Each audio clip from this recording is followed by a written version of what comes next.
ಬಸವರಾಜ ದೇವರನ್ನ ದಿನ ಎಷ್ಟಕ್ಕೆ ಮುಗಿಸ್ತೀವಿ ಅಂತ 9ಕ್ಕೆ ಮುಗಿಸ್ತೀವಿ ಅಂದ್ರು. ನಾವು 8ಕ್ಕೆ ಮಾತಾಡಕ್ಕೆ ಚಾಲು ಮಾಡಿ.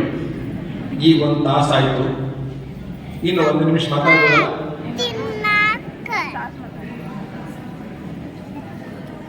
ಇನ್ನೊಂದು ಅರ್ಧ ತಾಸು.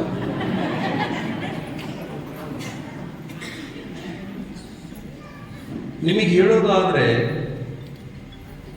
4 ಆಶ್ರಮಗಳದ. ಮೊದಲನೆಯದಾಗಿ ಬ್ರಹ್ಮಚರ್ಯ, ಎರಡನೆಯದು ಗೃಹಸ್ಥ, ವಾನಪ್ರಸ್ಥ, ಸನ್ಯಾಸ. 4. ಮನುಷ್ಯನಿಗೆ ಆಯುಷ್ಯ ಎಷ್ಟು? ಕರೆಕ್ಟ್ ಬದುಕಿದ ಅಂದ್ರೆ 100 ಅಂತ ಹೇಳ್ತಾರೆ. 100 ಅಂತ ಹೇಳ್ತಾರೆ, ಅದು ನೋ ಗ್ಯಾರಂಟಿ ಅದು. ಹೌದಾ? 100ರಲ್ಲಿ 4 ಭಾಗ ಮಾಡಿದರೆ 1 ಭಾಗಕ್ಕೆ ಎಷ್ಟು? 25 ವರ್ಷ ನೀನು ಬ್ರಹ್ಮಚಾರಿ ಆಗಿರು. 25ನೇ ವರ್ಷದ ತನಕ ಬ್ರಹ್ಮಚಾರಿ. ಬ್ರಹ್ಮಚಾರಿ ಮೀನ್ಸ್ ಏನು ಜ್ಞಾನ ಗಳಿಸಬೇಕಾಗಿದೆ, ಏನು ಕಲಿಯಬೇಕಾಗಿದೆ ಆ ಸಮಯದಲ್ಲಿ ಎಲ್ಲ ಕಲಿತು ಬಿಡು, ಎಲ್ಲ ಜ್ಞಾನ ಸಂಪಾದನೆ ಮಾಡು, ಸಿಕ್ಕಾಪಟ್ಟಿ ಕಲಿ. 1 ದಿವಸನೂ ಟೈಮ್ ವೇಸ್ಟ್ ಮಾಡಬೇಡ, ಚೆನ್ನಾಗಿ ಓದು. 25 ವರ್ಷ ಬಿಟ್ಟು ಬಿಡ್ಲಾರ್ದಂಗೆ ಓದಿಬಿಡು. 5ನೇ ವರ್ಷದಿಂದ 20 ವರ್ಷ ಓದಿಬಿಟ್ಟಿ ಅಂದ್ರೆ ಬೇಕಾದ್ರೆ ಬಂದ್ಬಿಡ್ತದೆ. ಕರೆಕ್ಟಾಗಿ ಓದಿದ್ರೆ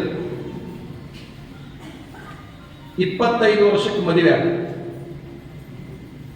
ಈಗ ನೀವು ಹೆಣ್ಣು ಹುಡುಗರನ್ನ ಮದುವೆನ ಎಷ್ಟೊತ್ತಿಗೆ ಮಾಡಕತ್ತೀರಿ ಅಂದ್ರೆ 30 ದಾಟಿದ ಮೇಲೆ ಮಾಡಕತ್ತೀರಿ ನೀವು.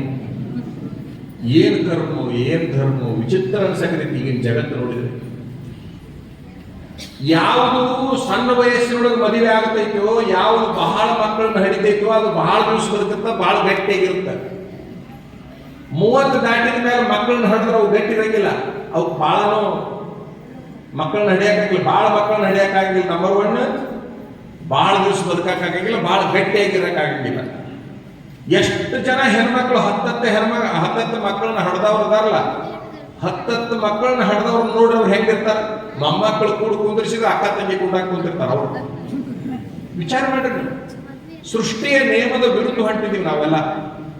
25ರೊಳಗ ಹೆಣ್ಣಿಗೂ ಮದುವೆ ಮಾಡ್ರಿ, ಗಂಡಿಗೂ ಮದುವೆ ಮಾಡ್ರಿ. 25ಕ್ಕೆ ಮದುವೆ ಮಾಡಿದ ಮೇಲೆ 2ನೇ ಆಶ್ರಮ ಗೃಹಸ್ಥಾಶ್ರಮ. ನಿಮ್ ತಲೆಯಾಗಿರ್ಲಿ, ಗೃಹಸ್ಥಾಶ್ರಮ ಎಲ್ಲಿಯವರೆಗೆ? 50 ವರ್ಷದವರೆಗೆ. ಮಸ್ತ್ ದುಡಿರಿ. 25 ವರ್ಷ ನೀವು ಹಿಂಗೆ ದುಡಿಬೇಕಲ್ಲ, ಬೇಕಾದಷ್ಟು ದುಡಿಬೇಕು. ನನಗೆ ಅನುಭವ ಐತಿ, ನನಗೆ ಬಹಳ ಚಲೋ ಅನುಭವ ಅದ. ನನ್ನ ಮಠ ಬೆಳೆಸಿ ಗೊತ್ತೈತಿ. ನನ್ನ ಮಠ ಬೆಳೆಸಬೇಕಾದ್ರೆ ಯಾರ ಮನೆ ಭಿಕ್ಷಕ್ಕೆ ಹೋಗಿಲ್ಲ, ದುಡ್ದ ಮಠ ಬೆಳೆಸಿನೇ ಹೊರತಾಗಿ ಯಾವ ಮನೆಗೂ ಭಿಕ್ಷಕ್ಕೆ ಹೋಗಿಲ್ಲ.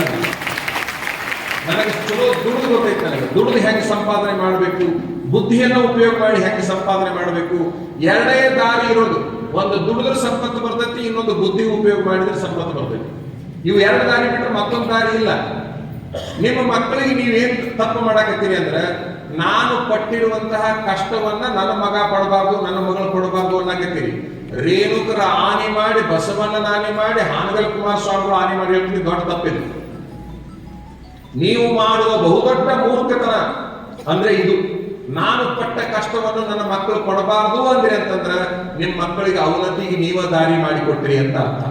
ನೀವು 10 ಪಟ್ಟ ಕಷ್ಟಪಟ್ಟಿದ್ರ ಅವ್ರು 50 ಕಷ್ಟ ಪಡಬೇಕು ಅಂತ ತೀರ್ಮಾನ ಮಾಡ್ರಿ, ಅವ್ರು 1000 ಪಟ್ಟು ಸುಖ ಪಡ್ತಾರ ಅನ್ನೋದು ನಿಮ್ಗೆ ಗಮನವಾಗಿರ್ಲಿ. 1000 ಪಟ್ಟು ಸುಖ ಪಡ್ತಾರೆ.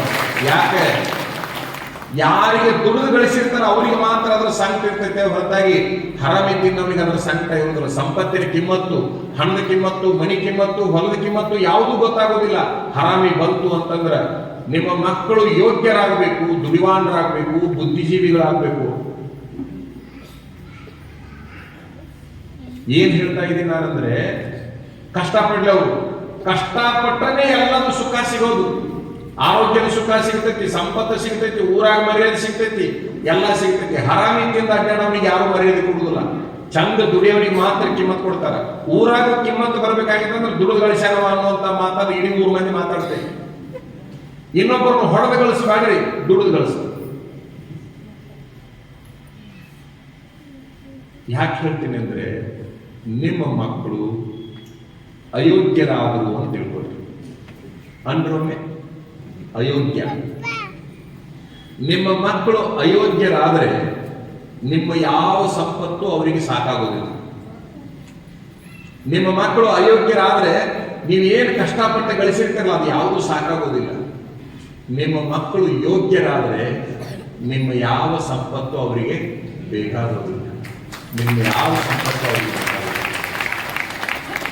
ನಿಮ್ಮ ಮಕ್ಕಳು ಎಷ್ಟರ ಮಟ್ಟಿಗೆ ತಯಾರಾಗಬೇಕಪ್ಪ ಅಂದ್ರೆ ನೀ ದುಡಿದಿದ್ದನ್ನ ಧರ್ಮದ ಕಾರ್ಯಕ್ಕೆ, ಪುಣ್ಯದ ಕಾರ್ಯಕ್ಕೆ ಉಪಯೋಗ ಮಾಡಪ್ಪ, ನಿನ್ನ ಸಂಪತ್ತು ನನಗೆ ಬೇಡ ಅಂತ ಹೇಳುವಷ್ಟು ಮಟ್ಟಿಗೆ ಮಕ್ಕಳು ತಯಾರಾದರೆ ನಿನ್ನ ಜನ್ಮ ಸಾರ್ಥಕ ಆಗೈತಿ ಅಂತ ಅರ್ಥ. ನೀ ಚಲೋ ಮಕ್ಕಳನ್ನ ಹೊಡೆದಿದಿ ಅಂತ ಅರ್ಥ.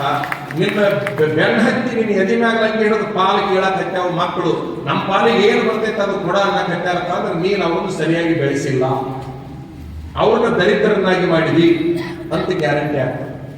ಆ ಕಾರಣಕ್ಕಾಗಿ 25 ವರ್ಷಕ್ಕೆ ಮದುವೆ ಆದ ಕೂಡಲೇ 50 ವರ್ಷದ ತನಕ ಮಸ್ತ್ ದುಡಿ.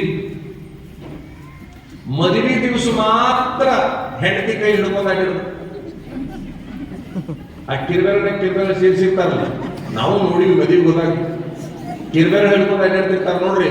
ಹೆಂಡತಿ ಕೈಯಾಗ ಕಿರ್ಬೇರ ಅಷ್ಟ ಕೊಡ್ಬೇಕು, ಇವು 4 ಕಾಲಿನೇ ಇರ್ಬೇಕು. ಇವು ಪೂರ್ತಿ ಕೈ ಕೊಟ್ರ ಗತಿ ಹೆಂಗ ಏನ್ ಕೊಡ್ಬೇಕಾಗಿನ ಕೈಯಾಗ? ಅವನು ಹೆಂಗ್ ಮಾಡ್ಯ ನೋಡ್ರಿ, ಮೊದಲು ಮಾಡಿಟ್ಟಾವ್ ಮದುವೆ ಮುಹೂರ್ತದಾಗ ಮಾಡಿಟ್ಟಾವ್, ಬರೀ ಕಿರ್ಬೇರ ಅಷ್ಟ ಕೊಡುವಂಗ್ ಮಾಡ್ಯ ನಾವು. ಅವತ್ತಿನ ದಿವಸ ಮಾತ್ರ ಕೈ ಹಿಡ್ಕೊಂಡು ಅಡ್ಡಾಡಕ್ ಹಾಕಿದ್ದು. ಕೊನೆಯ ತನಕ ಕೈ ಹಿಡ್ಕೊಂಡು ಅಡ್ಡಾಡಿದ್ರೆ ನಡೆಯಂಗಿಲ್ಲ ನಿನ್ನ ಮನಿ. ಆ ಬೇಂದ್ರೆಯವರು ಹಾಡಿದ್ರಲ್ಲ, ಹೆಂಡತಿ ಒಬ್ಬಳು ಮನೆಯೊಳಗಿದ್ದರೆ ಎದುರಿಗವಾಗಿ ನನಗದು ಕೋಟಿ ರೂಪಾಯಿ. ಇದು ಬೇಂದ್ರೆಯವರು ಹಾಡಿದ್ರೆ 50 ವರ್ಷದ ಹಿಂದಿಂದಿದು.